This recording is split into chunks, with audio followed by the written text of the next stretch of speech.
کہ جنات کا تصور کیا ہے اسلام نے بیان کیا، کیونکہ ایک طبقہ فکر یہ بھی ہے جو کلی طور پر جنات کا انکار کرتا ہے اور وہ یہ کہتے ہیں کہ یہ کوئی مخلوق ہے ہی نہیں ہے، اور ایک طبقہ وہ بھی ہے جو بہت زیادہ غلو کا شکار ہے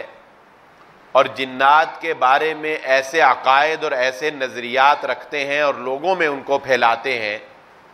کہ جن سے یہ لگتا ہے کہ شاید جنات پتہ نہیں کتنی بڑی طاقت کے حامل ہیں اور پتہ نہیں کیا کچھ جانتے ہیں اور پتہ نہیں کیا کچھ کر سکتے ہیں، اور پھر بعض لوگ ان کے ساتھ تعاون کا دعویٰ کر کے لوگوں کو لوٹتے بھی ہیں، ان کا ایمان بھی ضائع کرتے ہیں، اور نہ جانے کس کس طرح کی خرافات جو ہیں وہ معاشرے میں آپ کو نظر آئیں گی۔ اس لیے آج اس مختصر گفتگو میں ہم انشاءاللہ یہ جانیں گے کہ آخر اسلام نے اس بارے میں، محمد الرسول اللہ صلی اللہ علیہ وسلم نے اس بارے میں ہماری کیا رہنمائی کی ہے۔ تو سب سے پہلے تو یہ بات واضح ہے جو آیت میں نے آپ کے سامنے پڑھی ہے کہ جو مقصد انسان کی تخلیق کا ہے وہی مقصد اللہ رب العزت کی جنات کی تخلیق کا ہے۔ وَمَا خَلَقْتُ الْجِنَّ وَالْإِنسَ إِلَّا لِيَعْبُدُونَ، انسانوں کی تخلیق کا مقصد بھی یہی ہے کہ اللہ رب العزت کی تابعداری اور فرما برداری کر کے دکھائیں، اور جنات کی تخلیق کا مقصد بھی یہی ہے کہ یہ اللہ رب العزت کی تابعداری اور فرما برداری کر کے دکھائیں۔ گویا کہ نیکی اور بدی اپنے اختیار سے کرنا، یہ اللہ رب العزت نے اس کائنات میں دو ہی مخلوق ایسی ہیں جن کو یہ اختیار دیا ہے کہ وہ اپنی مرضی سے نیکی کا راستہ اختیار کر لیں یا اپنی مرضی سے برائی کا راستہ اختیار کر لیں، جن کو ہم ثقلین کہتے ہیں، وہ ہیں انسان اور دوسری مخلوق جو ہے وہ ہے جنات، جن کو یہ اختیار ہے کہ وہ اپنی مرضی سے، اپنے اختیار سے نیکی یا برائی کا راستہ وہ چن سکتے ہیں۔ محمد الرسول اللہ صلی اللہ علیہ وآلہ وسلم کو جہاں بہت سے امتیازی مقامات سے اللہ رب العزت نے نوازا ہے، وہاں آپ کو ایک امتیازی حیثیت یہ بھی حاصل ہے کہ آپ کی نبوت قیامت تک کے جنوں اور انسانوں کے لیے یکساں ہے، یعنی دنیا میں محمد الرسول اللہ صلی اللہ علیہ وسلم کے تشریف لے آنے کے بعد، آپ کی نبوت کا اعلان ہو جانے کے بعد، یہی قرآن اور نبی صلی اللہ علیہ وسلم کی زندگی لَقَدْ كَانَ لَكُمْ فِي رَسُولِ اللَّهِ أُسْوَةٌ حَسَنَةٌ، یہی ہے جو انسانوں کے لیے بھی اور جنات کے لیے بھی ذریعہ نجات ہے۔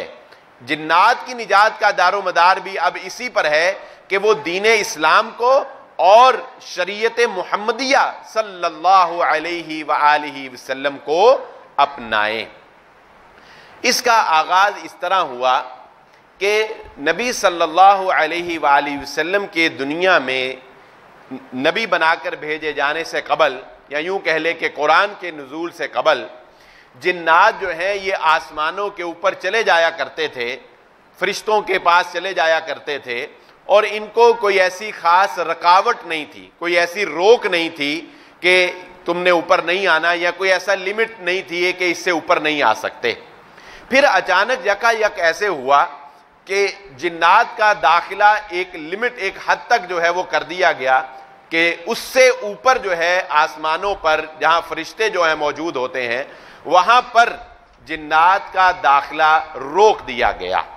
حتیٰ کہ اگر کوئی جن اس سے اوپر جانے کی کوشش کرتا تو پھر ایک آگ کا انگارہ، ایک ستارہ جو ہے، اس سے شعلہ جو ہے اس کے پیچھے لگایا جاتا جو اس جن کا تعاقب کرتا اور اس کو ختم کر دیتا۔ کائنات کے اندر یہ ایک اتنی بڑی تبدیلی تھی کہ جس کو جنات کو پریشان کر دیا، سو انہوں نے اپنے وفد تیار کیے اور کہا کہ دنیا کے اندر چکر لگاؤ، مشرق اور مغرب تک پھرو اور دیکھو کہ کائنات میں ایسا کیا ہوا ہے جس کی وجہ سے ہمارے اوپر یہ سختی جو ہے یہ عائد کی گئی ہے۔ قُلْ أُوحِيَ إِلَيَّ، یہ پوری سورہ جن جو ہے اس کا آپ مطالعہ کریں گے تو اس میں یہ پورے واقعہ جو ہے وہ آپ کو مل جائے گا۔ تو پھر جنوں کی ایک جماعت گزرتے ہوئے محمد الرسول اللہ صلی اللہ علیہ وآلہ وسلم کے پاس سے ان کا گزر ہوا، اور نبی صلی اللہ علیہ وآلہ وسلم اس وقت اپنے صحابہ اکرام کے ساتھ فجر کی نماز ادا کر رہے تھے، جب جنات نے نبی صلی اللہ علیہ وآلہ وسلم کی زبان اطہر سے قرآن سنا۔ جب قرآن سنا تو وہ وہیں پر ٹھہر گئے اور رک گئے،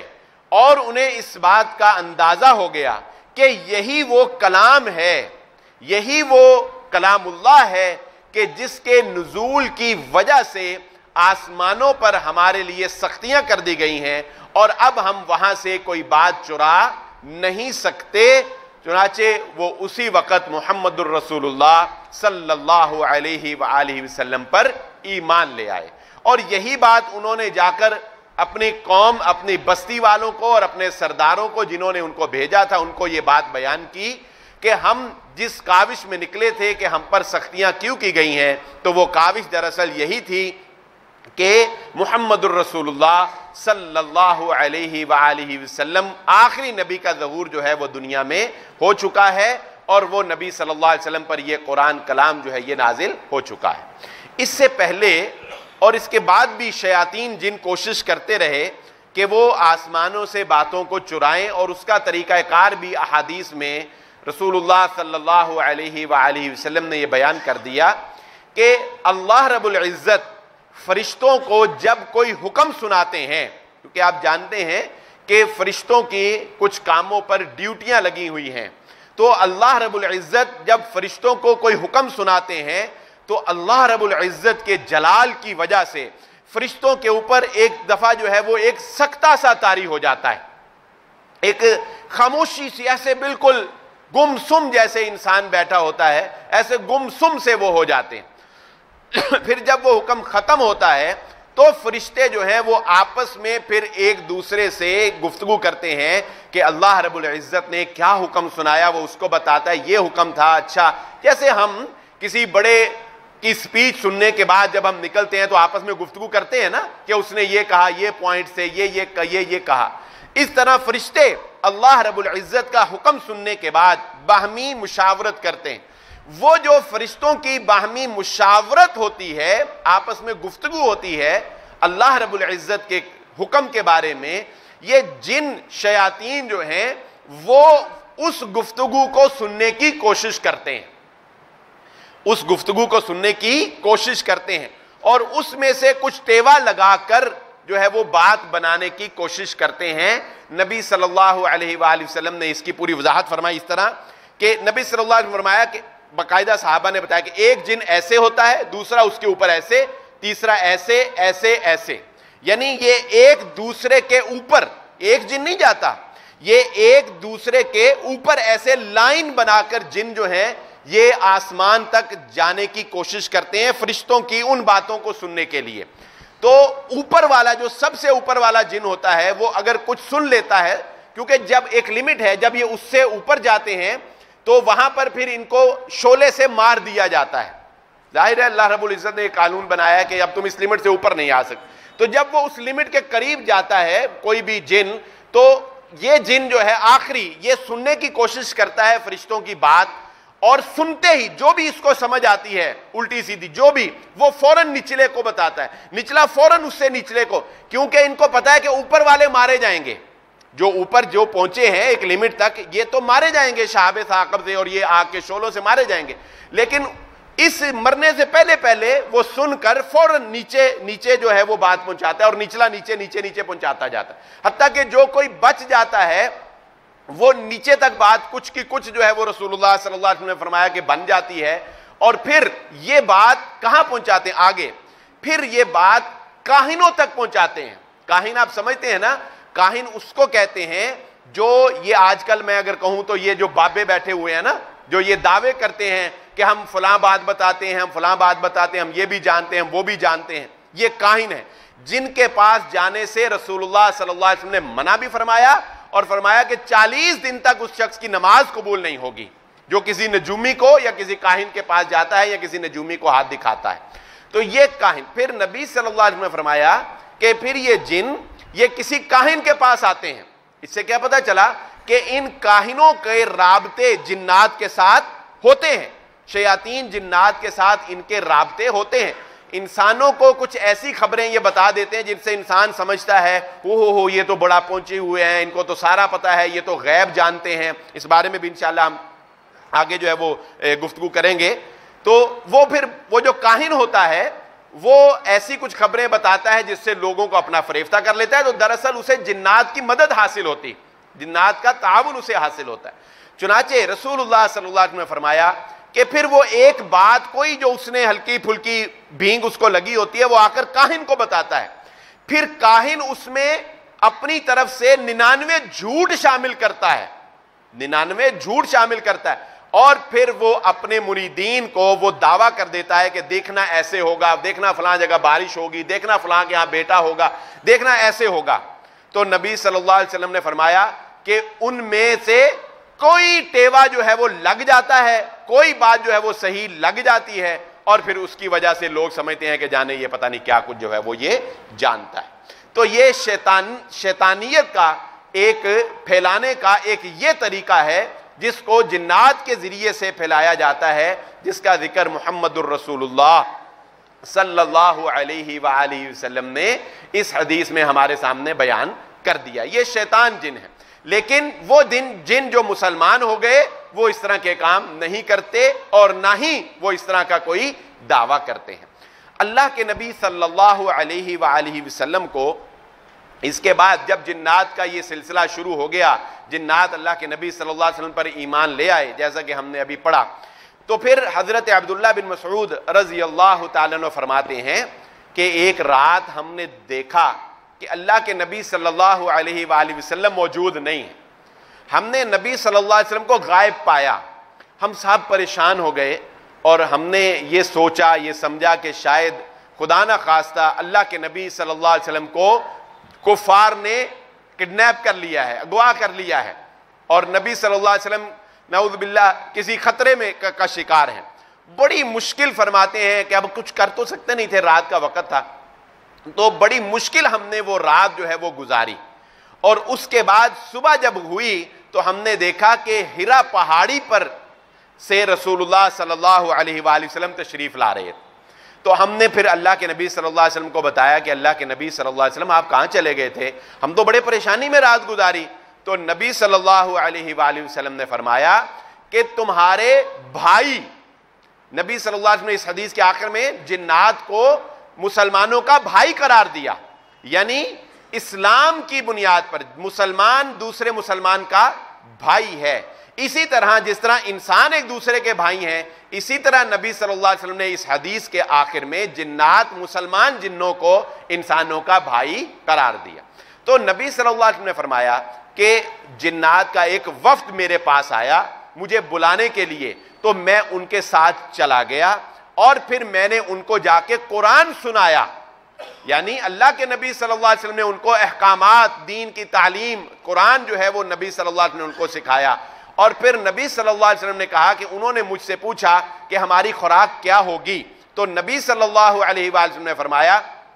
کہ میں نے یہ بات ارشاد فرمائی کہ ہر وہ ہڈی جس پر اللہ کا نام لیا گیا ہوگا وہ تمہاری خوراک ہے۔ پتہ کیا چلا کہ اس سے پہلے بھی ظاہر ہے، اس سے پہلے بھی وہ جن کھاتے پیتے تھے نا، نبی صلی اللہ علیہ وسلم نے کوئی خاص ان کی خوراک ہڈی متعین نہیں کی، اس سے پہلے بھی جن کھاتے تھے، لیکن مسلمان جو جن ہو گئے ان کو اللہ کے نبی صلی اللہ علیہ وسلم نے فرمایا کہ تم نے وہی ہڈی کھانی ہے جس پر اللہ کا نام لیا گیا ہوگا۔ انسان جو گوشت کھاتے ہیں، ہم جو گوشت کھاتے ہیں، ان سے جو ہڈی بچ جاتی ہے، وہ گوشت جو ہم بسم اللہ الرحمن الرحیم پڑھ کر کھاتے ہیں، اس پر سے جو ہڈی بچ جاتی ہے، اللہ کے نبی صلی اللہ علیہ وسلم نے فرمایا کہ میں نے جنوں کو، مسلمان جنوں کو یہ بات کہی کہ وہ ہڈی جس پر اللہ کا نام لیا گیا ہوگا وہ تمہاری خوراک ہے، اور وہ جب تمہارے پاس پہنچے گی تو پہلے زیادہ گوشت اس کے اوپر چڑھا ہوا ہوگا۔ یہ کیا نظام ہے، یہ سمجھنے سے ہم قاصر ہیں۔ ہمارے ایمان کا ایک حصہ ایمان بالغیب بھی ہے، غیب پر ایمان لانا، یہ کچھ ایسی باتیں بھی ہیں جو ایمان بالغیب سے تعلق رکھتی ہیں، سمجھنے سے قاصر ہیں۔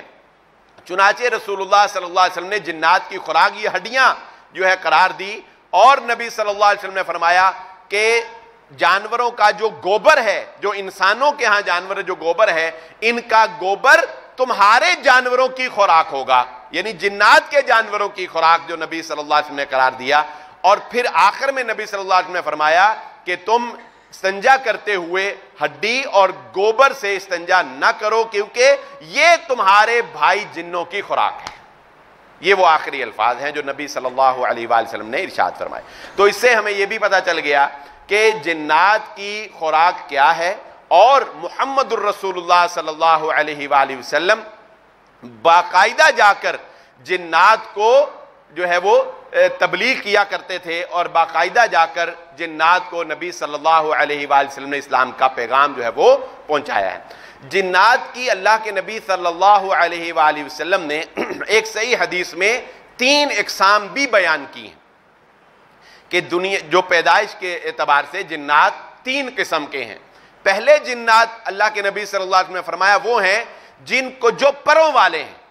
جو پروں والے ہیں، ان کا کام کیا ہے کہ وہ پھرتے ہی رہتے ہیں، بس کائنات کے اندر ان کا دنیا کے اندر بس پھرنا پھرانا ہے، کوئی ان کا مستقل ٹھکانہ نہیں ہے، بس پھرتے رہتے ہیں۔ دوسری قسم کے جنات جن کا ذکر اللہ کے نبی صلی اللہ علیہ وسلم نے فرمایا وہ ہیں جو سانپ کی شکل اختیار کر لیتے ہیں۔ عام طور پہ ہم یہ چھوٹے ہوتے سنتے آتے تھے، آپ نے بھی سنا ہوگا کہ 100 سال کے بعد وہ جن سانپ بن جاتا ہے، یا اس طرح کی مختلف باتیں بچوں کو سنائی جاتی تھی نا۔ تو صحیح حدیث میں یہ بات شامل ہے، اور اس پر میں ایک اور دلیل بھی آپ کے سامنے رکھ دوں گا۔ صحیح حدیث میں نبی صلی اللہ علیہ وسلم نے فرمایا ایک جنات کی قسم وہ بھی ہے جو سانپ کی شکل میں ہوتے ہیں، اور تیسری قسم اللہ کے نبی صلی اللہ علیہ وسلم نے فرمایا جنات کی وہ ہے جو انسانوں کی طرح بستیاں آباد کرتے ہیں، شہر آباد کرتے ہیں۔ جس طرح انسان شہر آباد کرتے ہیں، کبھی ادھر رہ لیا کبھی ادھر رہ لیا، یہ مکان بیچ دیا ادھر چلے گئے، وہ مکان خرید لیا ادھر چلے گئے، اسی طرح ایک جنات کی قسم وہ بھی ہے جو شہروں میں آباد ہوتے ہیں، جن کے شہر ہیں جو ہم سنتے آئے نا کوکاف جنوں کا شہر، ایسی کوئی بات تو نہیں، لیکن نبی صلی اللہ علیہ وسلم نے فرمایا کہ ایک ان کے شہر آباد ہوتے ہیں۔ یہ رہتے کہاں پر ہیں؟ اللہ کے نبی صلی اللہ علیہ وآلہ وسلم نے ارشاد فرمایا جو ہمیں دعا سکھائی گئی ہے، اللہم انی اعوذ بک من الخبث والخبائث، یہ دعا بیت الخلاء میں واش روم میں جانے سے پہلے ہمیں سکھائی گئی ہے۔ اچھا، اب چونکہ نبی صلی اللہ علیہ وسلم نے یہ بات ارشاد فرمائی کہ ہر گندگی والی جگہ پر، یہ شیاطین جنات کی میں بات کر رہا ہوں کیونکہ جو مومن ہے وہ تو پاک مسلمان ہے، اور میں سمجھتا ہوں کہ وہ تو وہی ہیں جو شہروں میں آباد ہوتے ہیں اور ایک پرسکون سا جس طرح انسان زندگی گزارتے ہیں ایسے ہی گزارتے ہیں، لیکن جو شیاطین جنات ہیں یہ گندگی والی جگہوں پر زیادہ رہتے ہیں، یہ گندگی والی جگہوں پر، اسی لیے ہمیں یہ دعا سکھائی۔ واش روم جو ہے، اچھا اب چونکہ واش روم کا ہے تو گندگی والی جگہ ہی، لیکن اب چونکہ اس کا بہت کانسیپٹ چینج ہو گیا، وہ گندگی قائم نہیں رہتی، ایک سیوری سسٹم کے ذریعے سے وہ ختم ہو جاتی، لیکن آپ کچھ دیر پیچھے جائیں تو واش روم کیسے ہوتے تھے؟ گندگی وہیں پڑی رہتی تھی نا، اس کو ایک جمع دار آتا تھا ہر روز صاف کرتا تھا، اور اس سے پہلے کھیتوں میں واش روم بنتے تھے، باہر واش روم بنتے تھے، تو گندگی اس طرح سیوری سسٹم نہیں تھا نا، اب تو واش روم سیوری سسٹم ہے، اس لیے وہ گندگی وہاں نہیں رہتی، اس لیے ہمیں وہ والا تصور نہیں ہے کہ یہ گندگی والی جگہ، لیکن اگر آپ کچھ دیر پیچھے جائیں جب واش روم ایسے نہیں تھے تو کیا ہوتا تھا؟ وہاں گندگی رہتی تھی، ٹھیک ہے؟ تو اسی لیے رسول اللہ صلی اللہ علیہ وآلہ نے فرمایا کہ جنات گندگی والی جگہ پر رہتے ہیں جو شیاطین ہیں، اس لیے واش روم میں جانے سے پہلے ہمیں یہ دعا پڑھنی چاہیے، اللہم انی اعوذ بک من الخبث والخبائث۔ اس سے یہ بھی پتہ چل گیا کہ میں پناہ میں آتا ہوں خبیث جنوں کے اور خبیث جننیوں کے، تو مذکر اور مؤنث کا کنسپٹ جس طرح انسانوں کے اندر ہے اسی طرح مذکر اور مؤنث کا کنسپٹ جو ہے یہ جنات کے اندر بھی موجود ہے۔ ایک مستدرک حاکم کی یہ حدیث ہے، میں نے اس پہ تحقیق کی، حدیث تو ضعیف ہے لیکن بہرحال میں اس کا مفہوم آپ کو سنا دیتا ہوں جو کہ دوسری روایات سے سمجھ میں بھی آتا ہے کہ اللہ کے نبی صلی اللہ علیہ وسلم نے فرمایا اس حدیث کے آخر میں کہ جنات کے ہاں جو اولاد بھی ہوتی ہے ظاہر ہے جس طرح انسانوں کے ہاں اولاد ہوتی ہے، نبی صلی اللہ علیہ وسلم نے فرمایا کہ جو تخلیق جنات کی ہوتی ہے وہ انسانوں کی بنسبت 9 گنا زیادہ ہے، یعنی اگر انسان 1% ہے، 1 بچہ پیدا ہوتا ہے انسان کے ہاں، تو جنات کے ہاں 9 بچے پیدا ہوتے ہیں۔ یہ ایک تعداد کی کثرت بھی جنات کی اس حدیث سے جو کہ ہمیں پتہ چلتی ہے. اور اس پہ کوئی حیران ہونے کی بات نہیں ہے کہ جنات کو آگ سے پیدا کیا گیا وہ کیا ہیں. وہ دیکھیں ایک ایسی مخلوق ہے ہم اس کو دیکھ نہیں سکتے لیکن وہ ہمیں دیکھ سکتے ہیں بغیر کسی رکاوٹ کے. جنات انسانوں کو دیکھ سکتے ہیں لیکن ہم ان کو نہیں دیکھ سکتے. اب جس طرح اب وَخَلَقَ الْجَانَّ مِن مَارِجٍ مِن نَار، یہ تو قرآن میں واضح ہے کہ جنات کو آگ سے پیدا کیا گیا. اچھا اب انسان کو بھی تو مٹی سے پیدا کیا گیا ہے نا. ہم عام طور پہ لوگ سمجھتے ہیں کہ وہ جن جو ہے وہ آگ سے پیدا کیے گئے تو ان کو جہنم کا عذاب کیسے ہوگا، وہ جنت میں کیسے جائیں گے، وہ تو آگ ہی ہے، وہ کیسے زندگی گزارتے ہیں، آگ تو سب کچھ جلا دیتی ہے، کیسے ایک دوسرے سے ملتے ہوں گے، کیسے ایک دوسرے کے ساتھ میاں بیوی بن کر کیسے رہ سکتے ہیں، آگ تو آگ ہے. نہیں، ایسا نہیں. ہم بھی تو مٹی ہیں نا،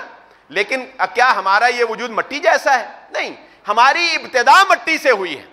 انسان کی تخلیق کی ابتدا مٹی سے ہوئی ہے لیکن ہم مٹی جو ہے وہ ہمیں تکلیف بھی دیتی ہے. ہمارا جسم وجود جو ہے وہ مٹی کا نہیں، ہم مٹی کو پکڑتے بھی ہیں. ہمارے ہاں بھی اسی طرح تمام سسٹم جو ہے وہ ہماری ضروریات بھی ہیں، ہماری خوراک بھی ہے، ہماری قضاء حاجت بھی ہیں، ہمارے ہاں مؤنث کا کنسیپٹ بھی ہے، اولاد کا کنسیپٹ بھی ہے، سارا کچھ ہے. حالانکہ ہم مٹی سے بنے لیکن اگر ہم یہ سوچیں کہ یار مٹی تو کچھ بھی نہیں ہوتی، مٹی تو خاک ہوتی، کچھ بھی نہیں کر سکتی، تو کچھ نہیں. اسی طرح جنات آگ سے بنے ہیں، تخلیق ان کی ابتدا آگ کی ہے لیکن اب ان کا وجود کیسا ہے اس بارے میں ہم سمجھنے سے قاصر ہیں. لیکن کچھ ایسی طاقت اللہ رب العزت نے ان کو دی ہوئی ہے. تو اس کا ذکر رسول اللہ صلی اللہ علیہ وسلم نے ایک حدیث میں اس طرح بھی ہم سمجھ سکتے ہیں کہ نبی صلی اللہ علیہ وآلہ وسلم ایک دفعہ نماز پڑھا رہے تھے.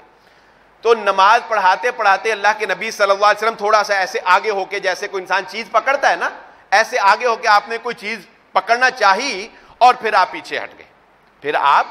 ہٹ گئے. تو اب یہ ایک ایسا عمل تھا نماز میں پہلے کبھی نہیں کیا تھا. تو نبی صلی اللہ علیہ وسلم نے جب سلام پھیرا، صحابہ نے پوچھا اے اللہ کے نبی صلی اللہ علیہ وسلم، نماز پڑھتے ہوئے آپ کچھ آگے ہوئے تھے پھر پیچھے ہو گئے. تو نبی صلی اللہ علیہ وآلہ وسلم نے فرمایا کہ ایک جن شیطان آیا تھا، اس نے اپنے ہاتھ میں آگ پکڑی ہوئی تھی،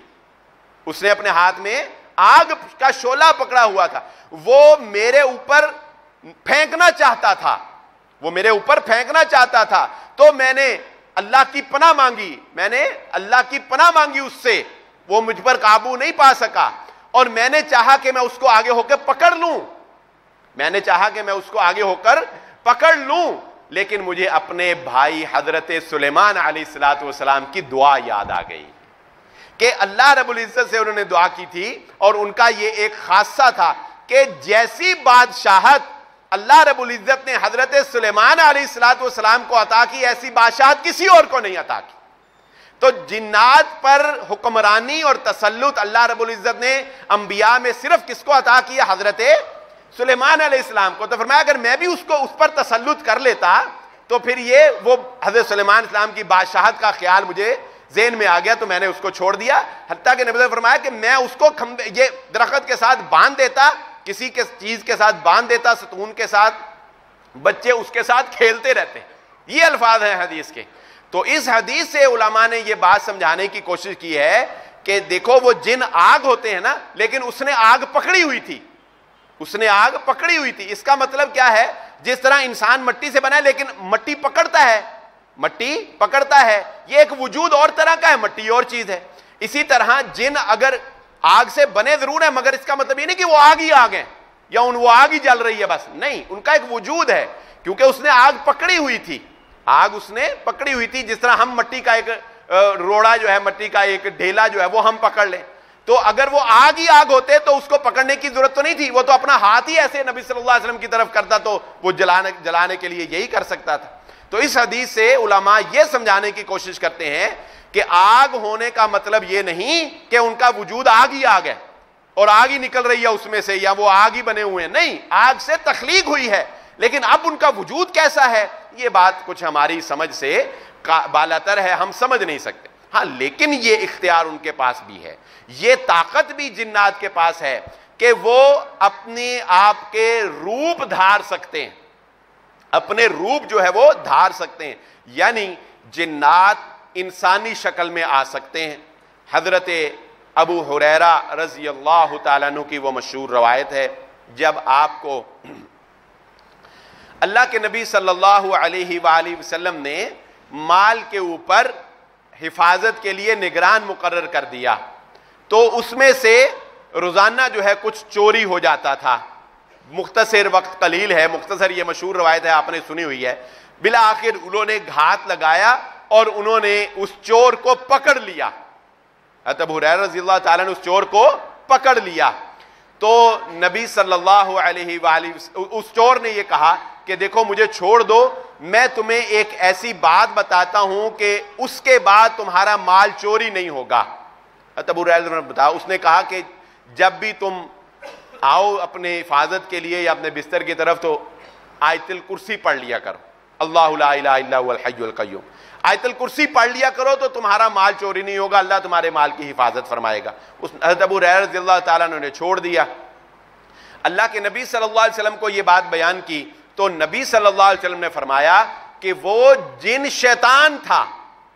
وہ جھوٹا تھا، شیطان تھا، لیکن جو تمہیں بات بتا کر گیا ہے وہ بات سچی ہے.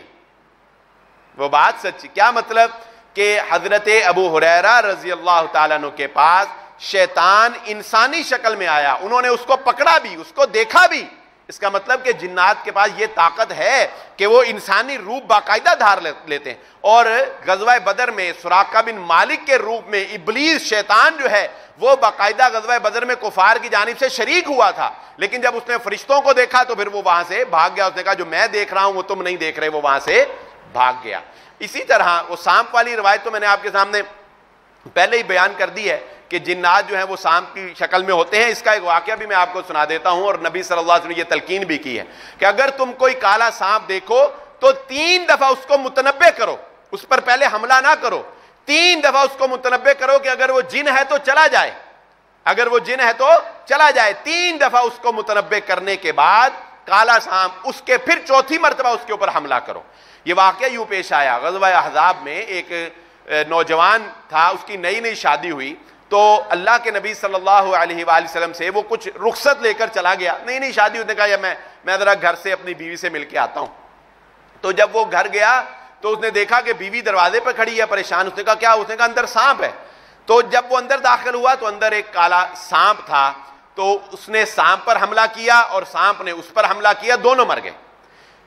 روایت میں آتا ہے کہ پتہ نہیں لگا پہلے کس کا وار ہوا، لیکن دونوں ہی مر گئے، سانپ بھی مر گیا اور وہ بھی مر گیا. تب اللہ کے نبی صلی اللہ علیہ وآلہ وسلم نے یہ بات ارشاد فرمائی کہ وہ جن تھا. وہ جو سانپ تھا وہ کون تھا؟ وہ جن تھا. اس نے اس کے اوپر حملہ کیا جن، اور اس نے اس کے اوپر حملہ کیا. تو پھر نبی صلی اللہ علیہ وآلہ وسلم نے یہ تلقین بھی صحابہ کرام کو کر دی کہ اگر کوئی کالا سانپ دیکھو تو 3 دفعہ اس کو متنبع کرنے کے بعد جو ہے وہ اس کے اوپر حملہ کیا جائے. اسی طرح اللہ کے نبی صلی اللہ علیہ وآلہ وسلم نے کالا جو کتا ہوتا ہے بالکل کالا جس پر کوئی اور داغ نہ ہو، اس کو بھی اللہ کے نبی صلی اللہ علیہ وآلہ وسلم نے یہ بات ارشاد فرمائی ہے کہ یہ شیطان ہے، یہ شیطان ہوتا ہے. یہ بھی اللہ کے نبی صلی اللہ علیہ وآلہ وسلم نے ارشاد فرمایا. تو اس سے یہ پتہ چلا کہ جنات جو ہیں وہ مختلف روپ دھار سکتے ہیں. انسان کی شکل میں آگے، سانپ کی شکل میں آگے،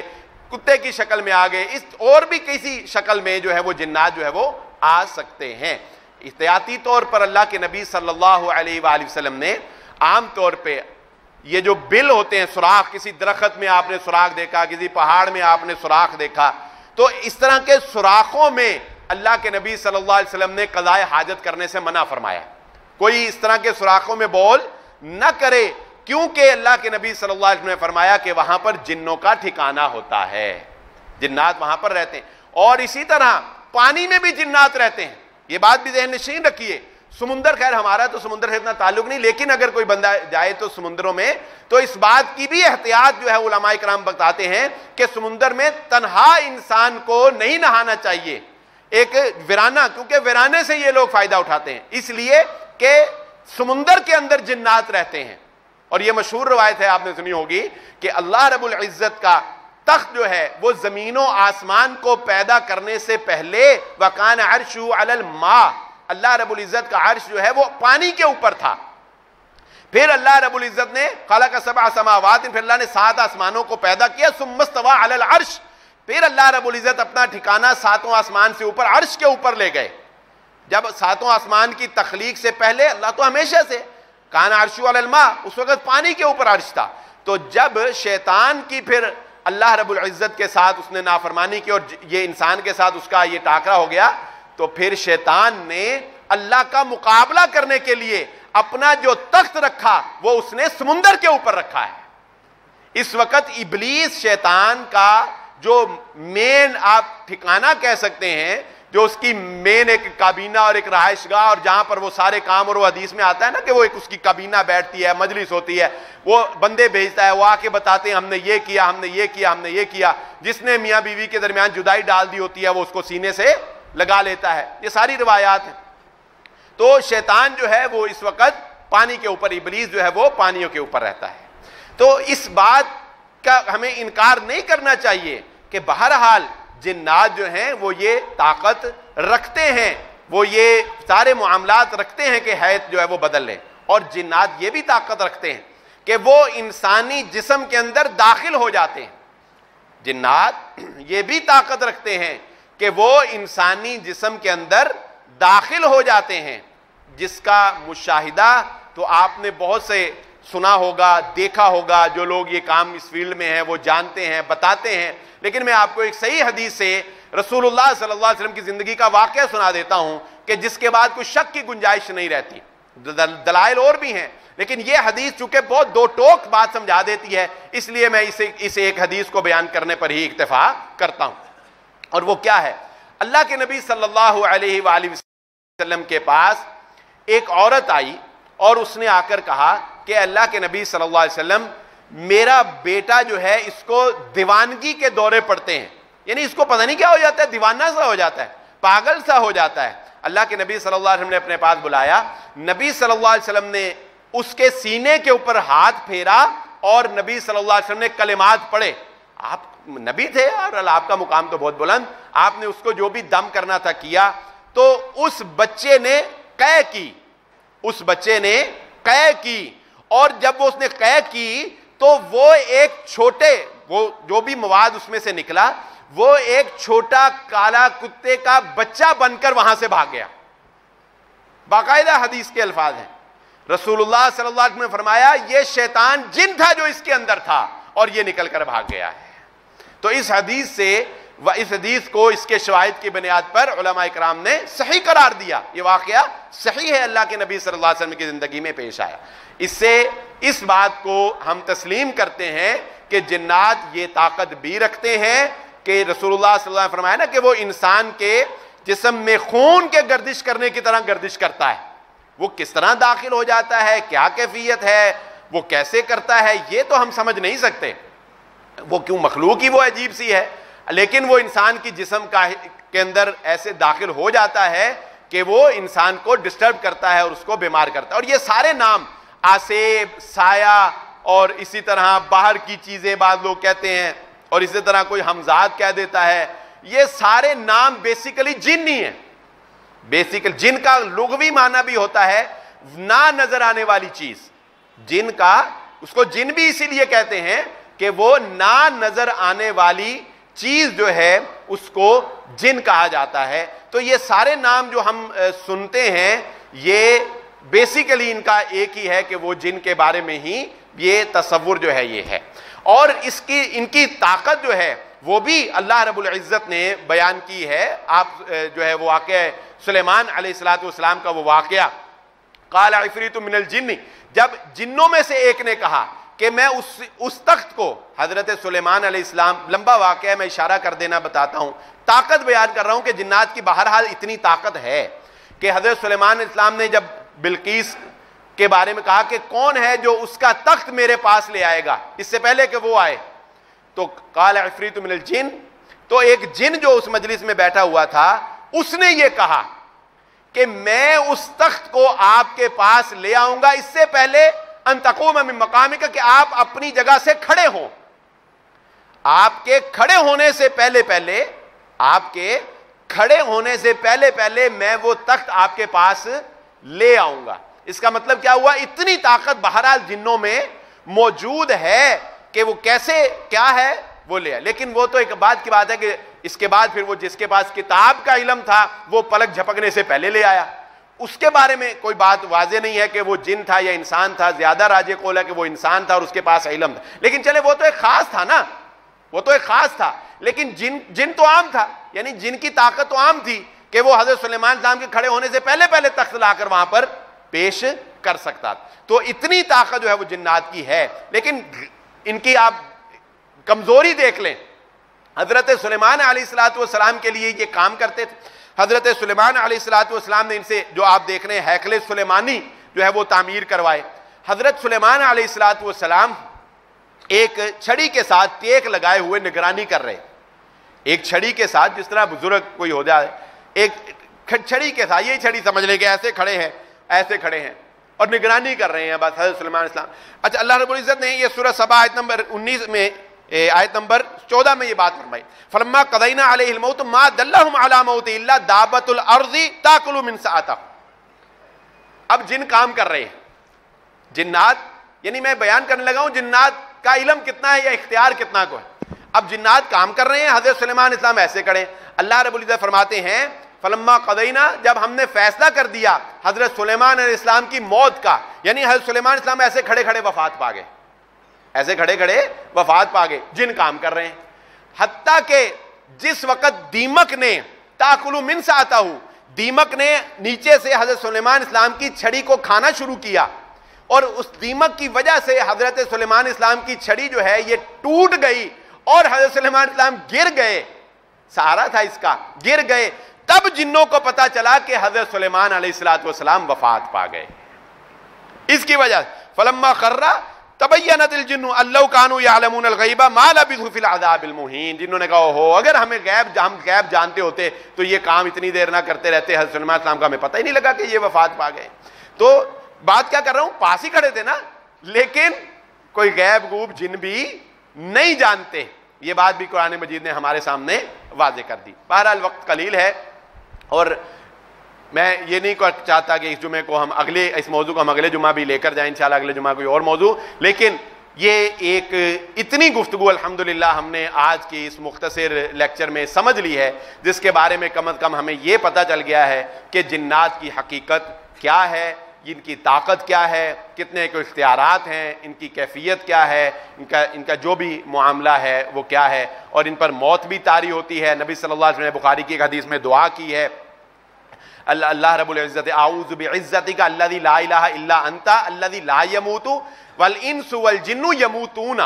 اللہ رب العزت کی کبریائی بیان کرتے ہوئے نبی صلی اللہ علیہ وسلم نے فرمایا میں پناہ میں آتا ہوں تیری عزت کے ساتھ, وہ ذات جس کا کوئی شریک نہیں, الذی لا یموت, جس پر کوئی موت نہیں, والانس والجن یموتون, اور جن اور انسان مرتے ہیں, جن بھی مرتے ہیں. کیسے مرتے ہیں یہ علم ہمیں نہیں دیا گیا. ایک آخری بات کر کے جو ہے وہ بات کو ختم کرتے ہیں, اور یہ بات جو ہے یہ نچوڑ ہے علماء کرام کا, یہ کوئی حدیث میں نہیں ہے یا قرآن میں نہیں ہے, لیکن علماء کرام جو اس فیلڈ سے وابستہ ہیں اور جنہوں نے قرآن و حدیث کو نچوڑ نکالا یا جنہوں نے تجربات کیے, مشاہدات کیے, انہوں نے یہ کچھ باتیں بیان کی ہیں کہ انہوں نے یہ کہا کہ عام طور پہ علامات یہ ہوتی ہیں کہ جس آدمی کے یہ شولڈر پر, یہ کندھوں پر اور یہ ہڈی بیک بون جسے ہم بولتے ہیں, اس پر بوجھ رہتا ہو, جس کے ان چیزوں کے اوپر بوجھ رہتا ہو, اسے جنات کا معاملہ جو ہے وہ ہوتا ہے. عام طور پر اگر آپ کو اپنے پیچھے کسی کے چلنے کی آواز آتی ہو, سیڑھیاں اترنے کی آواز, چھت پر کسی کے دوڑنے کی آواز, تو جنات کا معاملہ ہوتا ہے. اچانک گھر سے خوشبو آ جائے یا اچانک گھر سے بدبو آنا شروع ہو جائے تو وہ بھی جنات کا معاملہ ہوتا ہے. رکھی ہوئی چیزیں غائب ہو جائیں, الماری میں چابیاں رکھی غائب ہو گئی, سوٹ رکھے غائب ہو گئے, اس طرح کا کوئی معاملہ ہو جائے تو بھی یہ جنات کا معاملہ ہوتا ہے. ایسی کوئی بیماری جو کسی ٹیسٹ میں نہ آتی ہو, یعنی انسان ٹیسٹ کروا تھک جائے, پتہ نہ لگتا ہو کہ یہ کون سی بیماری ہے, تو اس پر بھی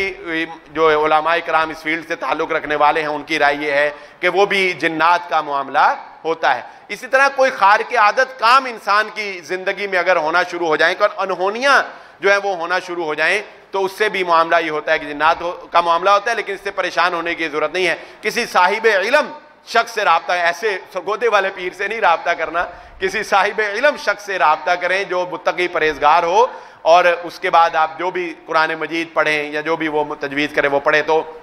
وہ جو ہے معاملہ انشاءاللہ درست ہو جائے گا. وقت قلیل ہے، میں وقت کی پابندی کا آپ کو پتہ ہے بہت خیال رکھتا ہوں، لیکن یہ ایک آخری بات ہے. موضوع ایسا ہے بہرحال کہ اس پہ ہم جتنا مرضی طول دے لیں، لیکن یہ ایک آخری بات ہے، یہ بڑی عمل سے تعلق رکھتے ہیں، یہ بھی سن لیجئے. تاخیر کے لیے میں معذرت چاہتا ہوں کہ یہ جن شیاطین جو ہیں عام طور پر یہ انسانوں پر کس وقت حملہ آور ہوتے ہیں، یہ بہت امپورٹنٹ بات ہے سمجھنے کی. رسول اللہ صلی اللہ علیہ وآلہ وسلم نے فرمایا، یہ صحیح حدیث ہے، کہ جس وقت سورج غروب ہو رہا ہوتا ہے،